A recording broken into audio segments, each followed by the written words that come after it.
So good night, everyone. Nice to be here. And when I was invited to make a presentation here, I was thinking of the subject I should talk about. And coincidentally, about 3-4 months ago, when I was starting to prepare and think of a subject, I was involved in a minor car accident, okay? And nobody hurt, nothing happened, nothing serious. But I learned two things. First is that I'm so much still attached to matter. I was suffering because my car was damaged. But that's something we still have to deal with, being incarnated in this planet, right? And the other thing is that I started thinking on, could I have avoided, could I have prevented that accident if I had taken a different route? If I had driven differently? Maybe I wasn't careful enough or something like that. So my journey, my destiny, my fatality, what happens in life? That became the subject I started to think about. And that's why I prepared this material to talk about today. Okay? So, is this on? Yeah. Our talking is going to be based on these two main books from Spiritism, and I'm quite sure you guys are very familiarized with them. The Spirit's book and the Gospel according to Spiritism, okay? Most of the talking is going to be based on them. Those both were written by Allan Kardec. And so just to give some ideas for us, some thoughts, destiny or fatality. What about a car accident when only one person survives? Why this person survived? Only this one. What about the death of an artist by overdose? Is it destiny, fatality? Let's keep this in mind while we go ahead and think about all this discussion. Having lung cancer but never smoked.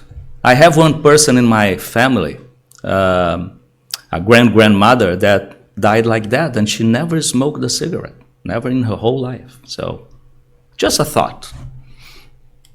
So I started going around and investigating the definition of certain words regarding determinism, for example. What does it mean? And I'm not going into the Spiritism yet. I just went on the Google, I just went on the dictionary. So determinism means every event is explained by causal relationships, and every effect is already completely present in the cause.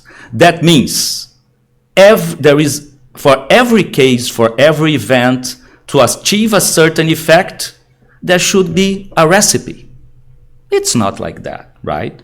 We know that depending on how we behave, we may have different results. And if I behave one way, if all behaves in a similar way, maybe the results will be totally different. So there is no determinism in life like that. But that's the explanation, the definition of determinism. So I went to fatalism now. Fatalism says that every event occurs according to a fixed destiny and is not controlled or influenced by human will. Everything, okay? Everything in life. A prior and irrevocable decision on all life's events, regardless of their importance.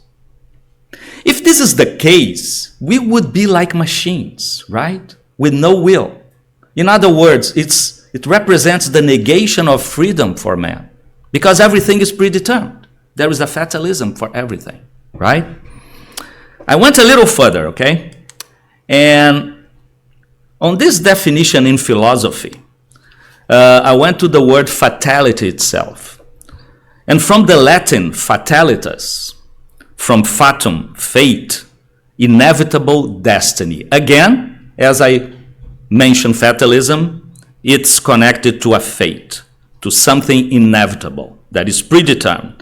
A doctrine that assumes that all events in life and our actions are predestined and subject to a law from which we cannot escape. So everything is predetermined. In the absolute sense of the word fatality, fatality turns man again into a machine, as I mentioned before, with no initiative. It's the negation of all morality, because we have no decision to be done. We have no will to change anything. It's all predefined. Okay, so based on these first definitions, sorry, I didn't have this up. I went to Spiritism. I went to the Spirits book, and I looked at question 851. And the question Kardec asked the Spirits is there fatalism in the events of life according to the usual meaning attached to the word? That is to say, are all events predetermined? And if so, what becomes of free will? Good question, right? Goes directly into what we decided to talk about tonight. Huh? So the answer is quite long. So I decided to split the answer in 3 parts so that we can understand and discuss a little bit more. Okay? So the first part, the Spirits say fatalism only exists when applied to the choice made by spirits upon incarnating to undergo this or that trial. Upon choosing a particular trial, they delineate for themselves a kind of destiny, which is the proper consequence of the position in which they now find themselves. What does it mean? It means that there is, when we have our incarnation plan, there is like a macro planning for us with certain major aspects. We are going to incarnate as a rich person, we are going to incarnate as a poor person, or we are going to be a very healthy person, or maybe we'll have some physical limitations, maybe we'll have some physical diseases. We don't know, but these are more or less planned for our lives. But it's a kind of predetermination, but it doesn't mean we can't change a lot of it. I can be born in a poor environment, but I can still, with my work, change it, right? Same the other way. I can be born in a very rich family and still not do very well, do not very smart things, and lose some of the wealth I received, some of the talents I received, and etc. Okay? So continue with the answer from the spirits. They go ahead saying, I'm referring only to trials of a physical nature. Exactly what I was explaining. So these are the major trials that are predetermined in the incarnation plan. All right? So we are going to be in a wealthier family. We are going to be in a difficult family. Maybe we are good people with good ideas in a family of people that are dishonest, for example, or the other way around. And we'll see we have to face that situation, and we'll have our free will to work on it, okay? As for moral trials and temptations, spirits preserve their free will. That's the good part of it.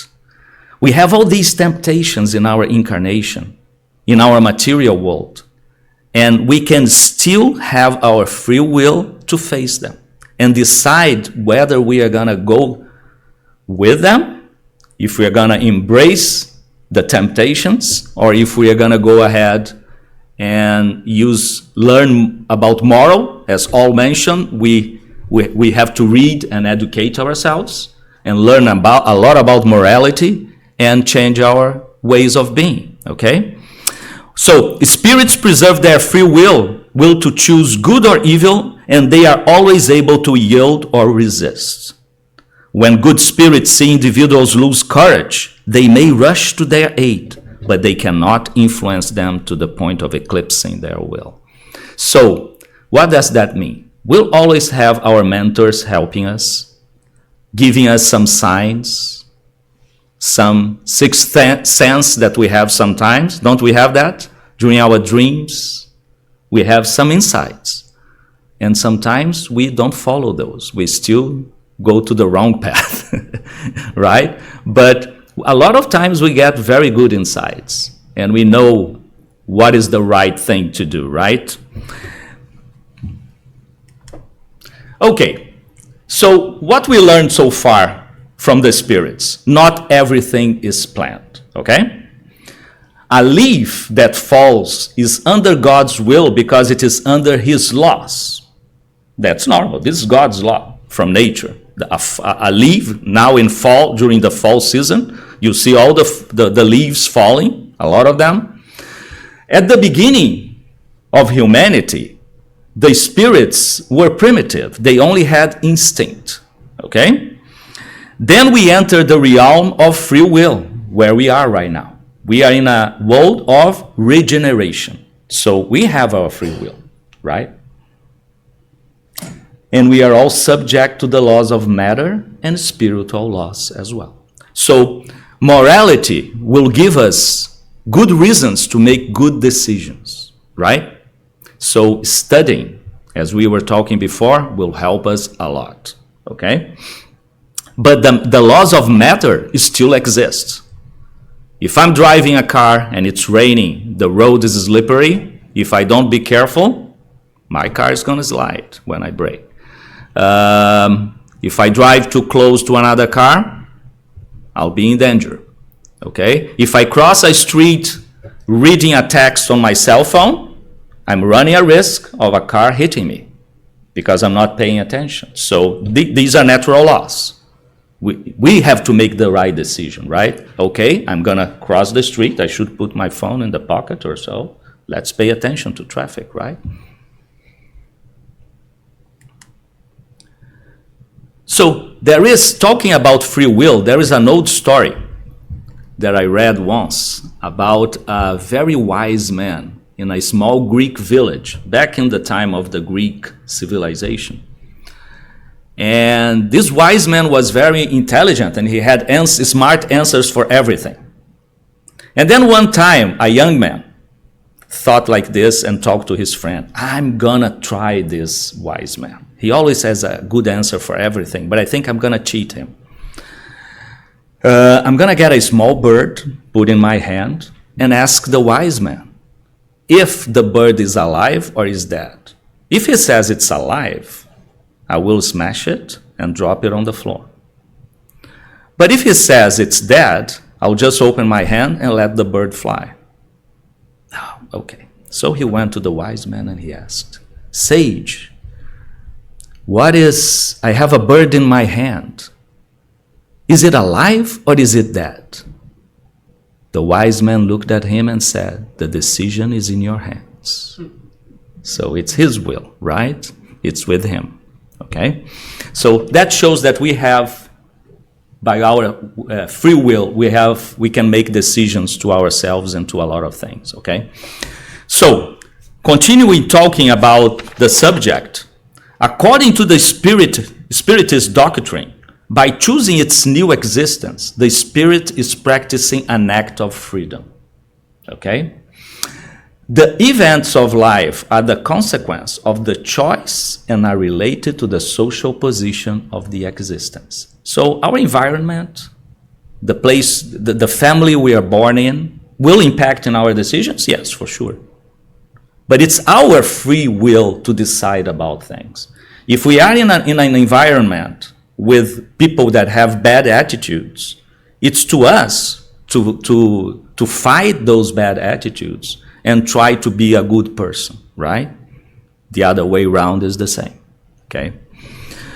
But whatever this condition may be, he retains free will in all his acts and will not be fatally dragged to do this or that or to suffer this or that accident, okay?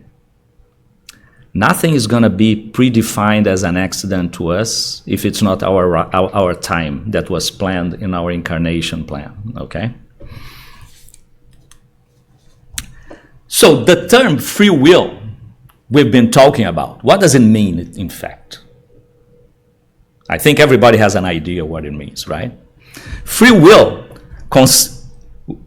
the term free will, which we constantly come across in our study, is the ability to choose from the various alternatives that come our way, the one we think is the most convenient and desirable.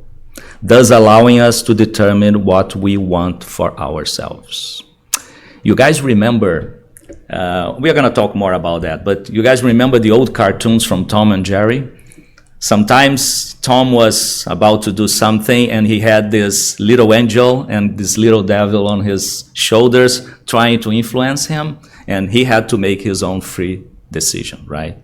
And in our lives, we are like that sometimes. We always have these ideas in our lives and we battle in our conscience to decide what to go ahead for, right? So every decision we take is a cause and will have an effect in our lives, okay? Fatality, there will be choices, and we'll have our destiny, okay? So there is some fatality in life, yes, when we have our incarnation and we define our environment, where we are going to live, where we are going to incarnate. But the decisions, the actions on an everyday basis, they are our choices. And with those together, we make our destiny. You following that? Yeah? So the last part of that question, of that answer from the spirits says, an evil spirit, that is, a low-order one, can disturb and frighten them by exacerbating a physical danger.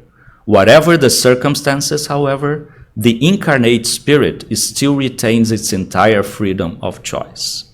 So as I said, we have the bad ideas, the good ideas. And that's when we have in the cartoons that little angel and the little devil. It's just a way to show us how our conscience works.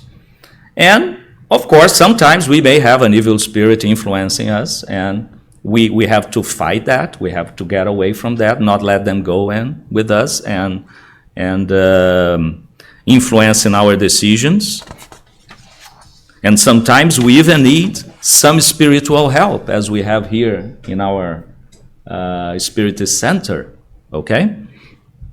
So, I'm talking too much, so I'm going to put now a short video for us to help us understand a little bit about the free will, okay?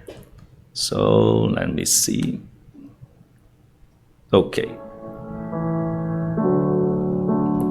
If you take a newborn baby and as they begin to grow, if at every step we're holding them and the child never learns to walk, he'll never be able to do it on its own. God is similar in that way. We have this free will because the spirits tell us in the Spirit's book, in the Gospel according to Spiritism, that we ourselves must learn through experience. You know, we are born simple and ignorant and inexperienced, we would say, according to Spiritism. So we need to go through these experiences. And if we get in touch with us, with ourselves, and do our inner trip, and constantly be in contact with my true self, that will be easier for me to understand what are the limitations of my free will.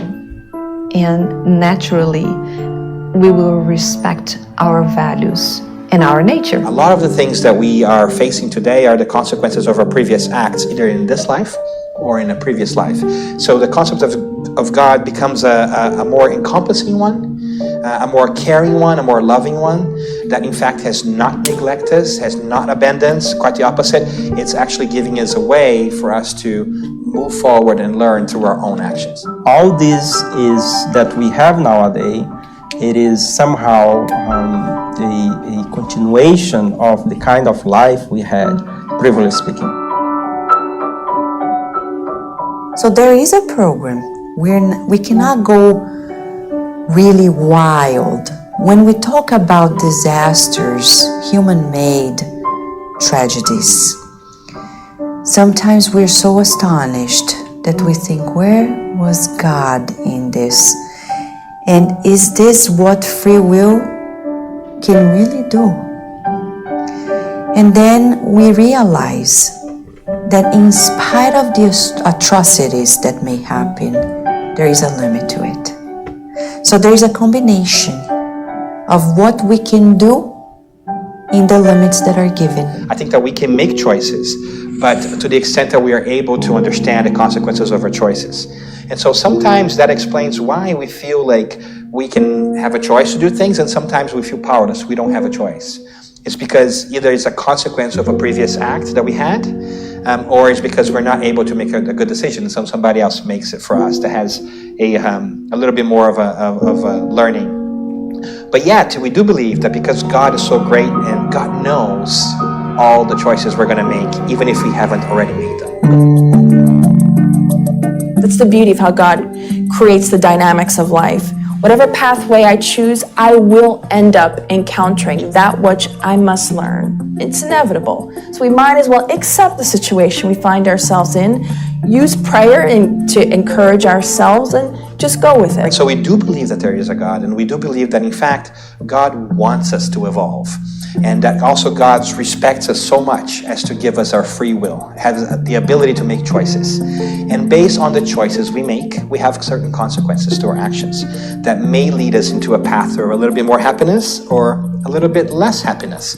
However, we also know that at the end of the day, God being all love and all justice, and it's hard to understand a God that's all loving and all just without having free will in the picture. So we see here free will is a very important factor. The freedom of choice is a very powerful thing, and one that shouldn't be taken as a joke or as by chance. Nothing in life happens by chance.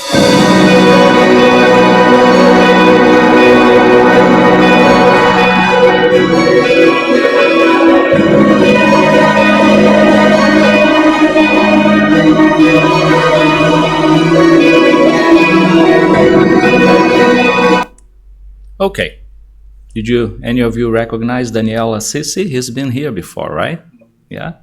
Very nice.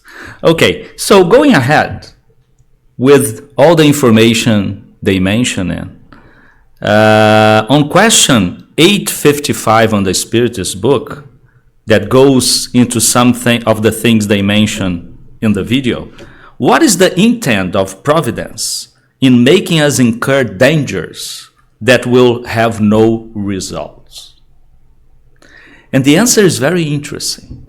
When your life is in danger, it is a warning. So God is warning us. The spiritual world is warning us that we should be careful, right? And we get those warnings all the time, don't we? Sometimes we spend a little too much on that month and we have to be a little tight on paying the credit card, so it's out. Don't be careful, don't spend too much, right? Sometimes we go to a party or to a bar, we may drink a little bit more, get an extra shot, and then you don't feel well the next day, right? So that's a warning. Let's be careful, right? So once we escape the danger, and while still under the influence of risk, will you consider the greater or lesser intensity depending on the strength of the action of the good spirits? It's another way to help us become better people, a better person, okay? All right, but how do we use the free will in a good way? So now we move to the gospel according to Spiritism. And we'll see that on chapter 16, Item 8, by giving humans the free will, God wanted them to reach the point where, through their own experience, they could distinguish between good and evil. So it's for us to learn what is good and what is bad, right? So in our lives, when we are kids, what do we love eating? Candy, right? Kids love candy, and if you give them candy as much as they ask for, they are going to be so happy. But they need to learn it's not healthy, right? You need to control it. So same thing in life for us. We have a lot of temptations in life, and we need to learn what is good and what is bad. And sometimes we learn the bad way. With when we get hurt, we feel bad, we feel sorrow. But sometimes it has to go the hard way. Sometimes we just understand that it's the bad way. So we learn the good ways to go for, okay? So, and the practice of good has to be the result of our own efforts and will, okay? That's very important. Humans must not be fatalistically led either to good or evil, or they would be nothing more than passive and irresponsible animal-like instruments. Because that's the way animals live, right? With instincts. They just know they have to eat. They just know they have to protect themselves. But us humans, we know that we should only eat enough for us. Some of us eat too much. Sometimes we are tempted with eating more and more, right?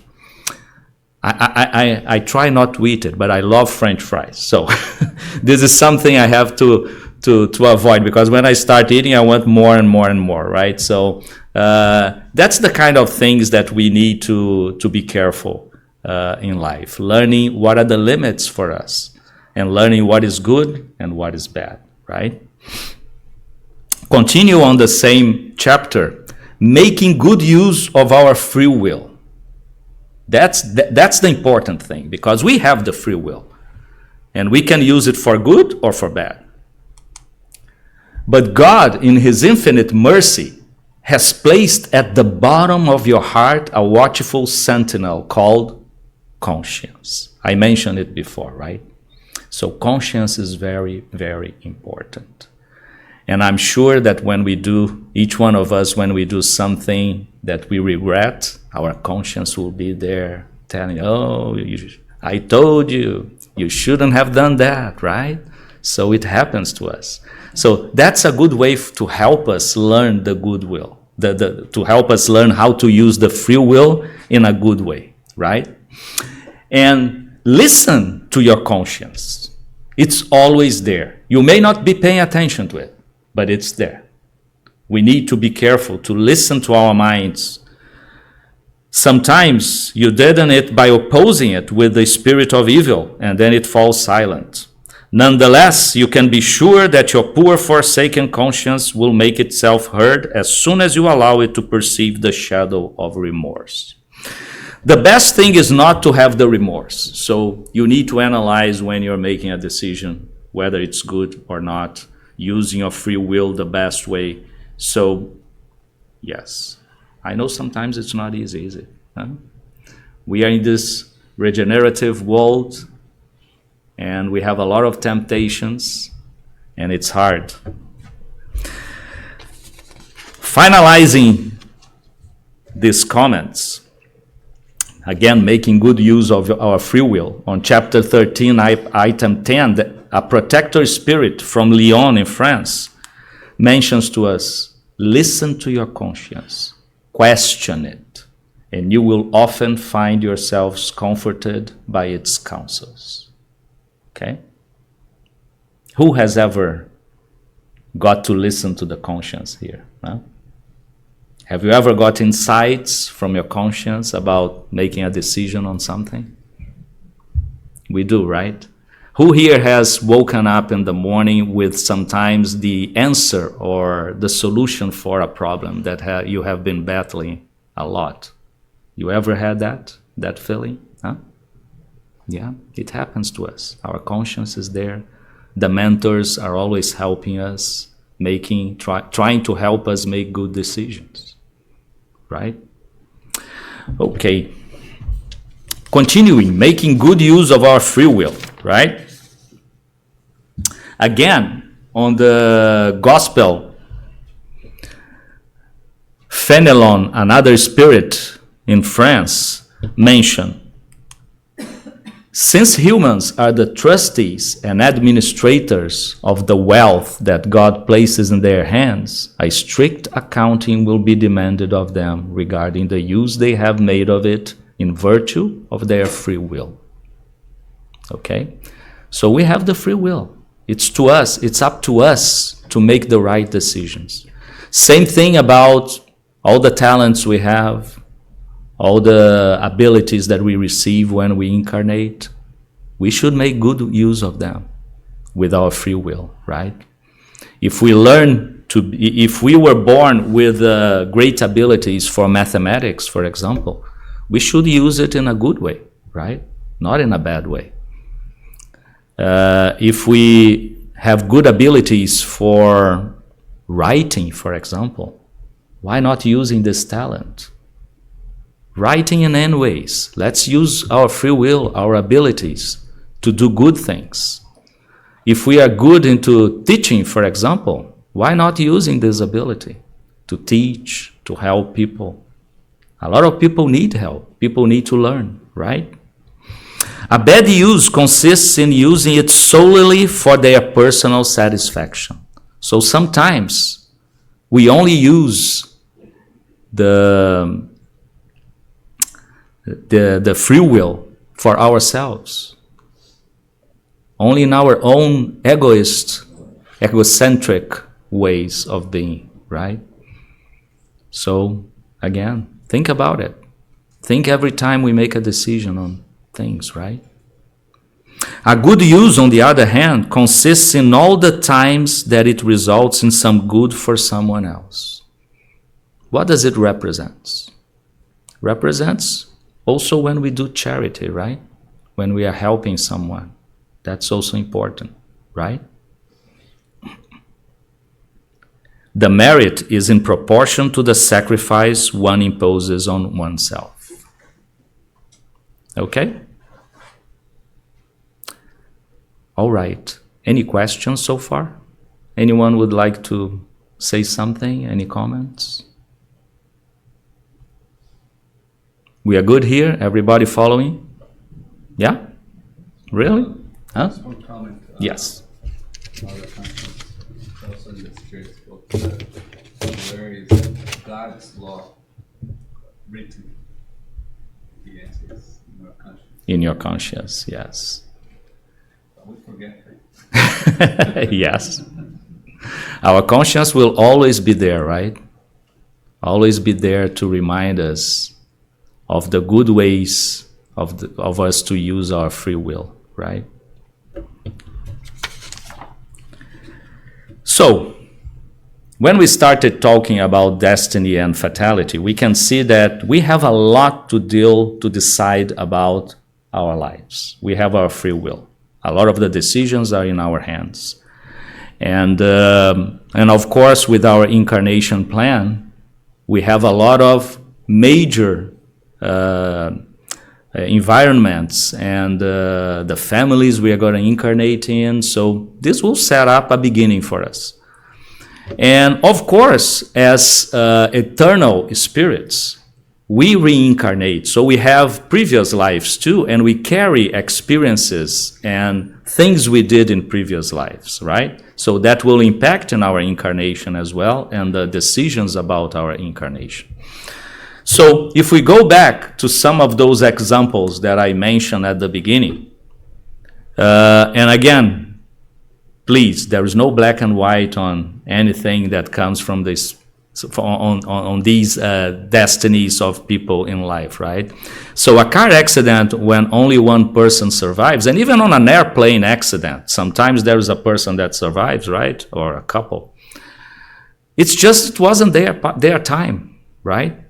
When we incarnate, we have our period of life, we have our amount of energy to survive, of our fluid, living fluid to survive. So we have some time for us to live, and sometimes it's not our time, unless we do something really bad to our lives, right? If we become an alcoholic and we start destroying our body in a certain way, so with alcohol, then we are going to reduce the time for us to live, for sure. But that's because of your free will, right?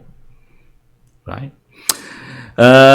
When we have the other example, for example, of the death of an artist by overdose, do you think this was the free will of the artist? Or it was predetermined for them? It was their free will, right? They decided to go on drugs, right? Illegal drugs that were not nice, right? So it was due to their free will. They have an impact on it, right? Right? And then, when we go again to another situation, and again, guys, there is not black and white on everything, but having lung cancer but never smoked, maybe the person in a previous life had abused in other ways and had other actions that may have impact on this incarnation. And this happens. We know about that, right? We know that some people may be born with some other physical limitations and because of previous experiences, right? There is a famous case of, but we can change a lot of this, right? There is a famous story, I don't remember, maybe Valdo remembers, I think it's in one of Chico's books, of a person that he incarnated with a plan to lose the arm or the hand. And the person changed his way of being, and with his free will did so much good, learned so much, helped so many people that instead of losing the hand, lost just one finger. So it was diminished what was supposed to happen to him. So we can change a lot of things in life like that. As I said, to good and to the bad. Okay? Again, any questions, any I comment? want like the lung cancer. Yes. The person maybe never smoked stuff, but Yes. around the people that smoke, they say the second hand. Yes, that's possible. Yes, but the person can also have been born with some how can I say predisposition to some cancer in the lung. You know, because of a previous life. Yeah. There are stories also from Chico that we can see that someone tried to take a bad attitude in the past and damaged the throat in the past, and then was born with some disabilities or deficiencies in the throat. So okay. For liver works the same way. Maybe in the previous life, the guy had problems about alcohol, and this life he's not alcoholic, but he may still have predisposition because of what he did to his body in the past, right? He may still have that. It's not black and white. It depends on how it was planned and what happened in previous lives. I have a nephew that was, when he was just 20 months old, was shaken by a guy and broke his neck. Ooh. He's in a wheelchair. I think he can't speak. He can't talk. He has very little understanding now because I mean, it destroyed his body. Wow. But his mind is still there. He's now 21 years old, and he's still in that comatose state. Now, how could that maybe another life that someone else did that to him to put him into that condition? Could it be something that he was going to happen to him because of something in his past life? Again, there is no black and white explanation, and we never know because it's from the spiritual world. But it could be something from the past, and he had to pass through that test in this incarnation. Perhaps his mother? Perhaps he was supposed to be. Perhaps it was for the family as well, because the family is also facing all this situation, correct? So, yes. One of the things that we learn and we see in spiritual literature is like situations like that person is pretty much in a jail mode. So it's possible that and then there are other circumstances that you have a lucid mind, but your body is really a prisoner of a wheelchair, of a bed, or something. And you see geniuses like Stephen Hawking was like a genius. So it's all related to previous lives, and all the people who are part, we all interrelated to them. So it's like it's a journey with a lot of the people who are around us. Sometimes the people who caused this, it's people that we probably did some damage in the past. But the idea is that the life in which you took for granted, and you should probably have consequences in that life and you didn't, you have it in this lifetime, so you can complete your cycle of learning and appreciating, perhaps was due to yourself or due to others. In the case of people who commit suicide, for instance, and we know, like in the case like death by narcotic overdose, that's like it's like a suicide. Right? Yeah. So we see that there is a vital fluid inside of us that we are supposed to. That's a gift from God. We have to live our life fully.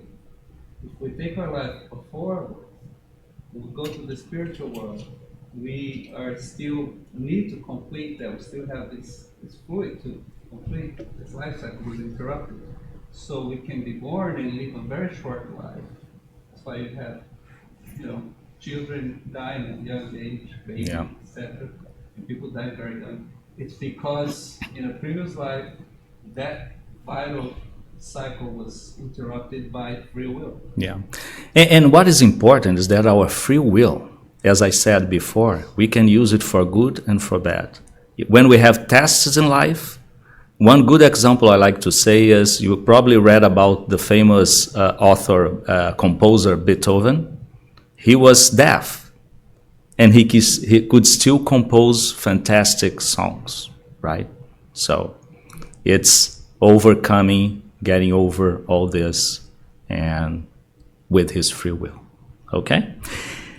So guys, getting close to the end, I'd like to show two sayings to you guys. One from Paul that says, all things are lawful for me, but not all things are beneficial. All things are lawful for me, but not all things will educate.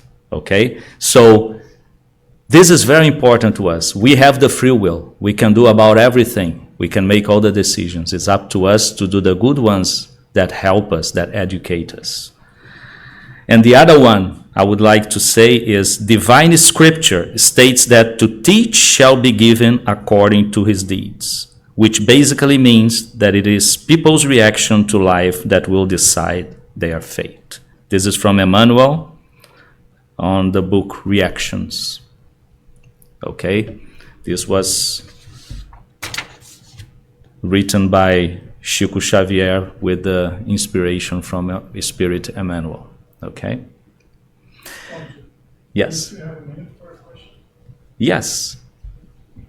Not necessarily a question, just to make something clear when you mentioned early on that in your plan for reincarnation, you can choose whether you're going to be rich or poor, whether you're going to have a disease, or you're going to come with some handicap or whatever that is. Could you explain to people why that would be an option that you choose when you're going to reincarnate? What is the benefit for you? Yeah. Well, we need to be clear that depending on your merits, you may decide a lot of the details. But sometimes you don't decide. They are mandatory to you depending on what happened in your previous lives, right? But it's all planned before you incarnate anyways, okay? And what is very important to know is that if we are going to incarnate in a poor situation, why are we doing that? Why we decide about that? Because that's one of the very difficult ways to learn. We have to be in poverty and we need to learn how to get better and survive in that environment. But people say that the most difficult is to be born as a rich person or to live as a rich because you have all that wealthy with you and you need to manage that the best way with your free will. You need to put aside all those bad feelings that we have when we're incarnated, like being egocentric, being our pride, and everything that is bad to us. And if we really get in a good way, it can be a very good test for us. I don't know if that's what you're asking for. Okay? Yeah, okay. So guys, one final message for us to end for our journey is pray, watch, and follow your free will with the advice of your conscience. Okay? Thank you very much. I hope you enjoyed the presentation. Thank you.